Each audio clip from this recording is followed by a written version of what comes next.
I really just watched as many westerns as I possibly could. I watched a lot of John Wayne westerns, but my favorite ones, personal favorite ones, are the ones from the '70s. The sort of things like Little Big Man and the so-called dirty westerns, where there's sort of a little more reality. Oh, the Butch and Sundance is obviously a big favorite of mine. John and I had these chats, I think, and it helped me a great deal because obviously I had to be an American in the film. Is the less I said, the better, and that I'd sort of use I try and let everybody else do the talking and I do the action. So really, that's where I base my character, sort of very much on the silent sort of Clint Eastwood, sort of like you said, the man with no name. It was so important for all of us and all of the filmmakers and all the people involved with making of this film that we wanted to make, first and foremost, a good Western. And we wanted the audience to be sucked into the idea that they were watching a good Western. Otherwise, it would have felt like we were in a sort of non-existent world. So the film, I think, is set in 1873, and it had to feel like it was 1873.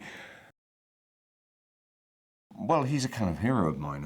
I think John said that in an interview that he's kind of our generation's John Wayne. I mean, it's kind of, for me, it's even more than that, really. I mean, you think sort of about Star Wars, but then things like Blade Runner and movies that sort of were seminal, really, in my kind of movie life, or sort of growing up with movies.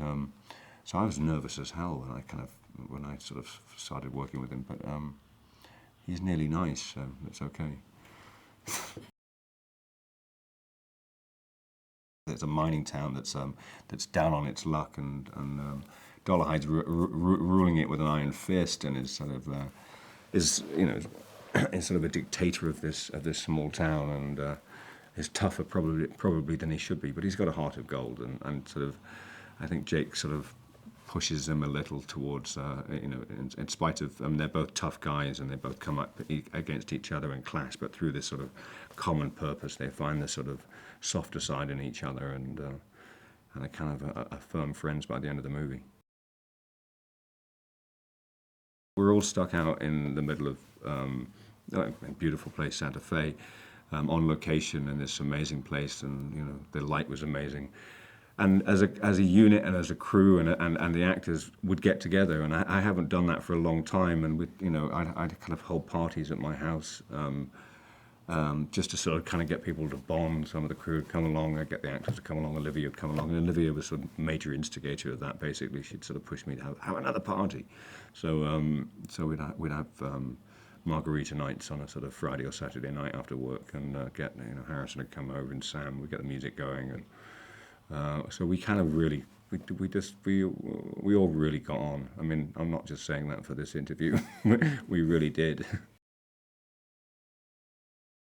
You'll be pulled in by these characters who are all proper and real, and Sam Rockwell, who's obviously just funny without even trying, and Harrison, who's playing a bad guy, I think probably for the first time, really, and playing a cowboy. He's done it before, but he hasn't done it for a long time. He was kind of a cowboy in Star Wars, and Olivia, who's just sort of beautiful and great, and me, I'm wearing chaps, and some people are paying money for that.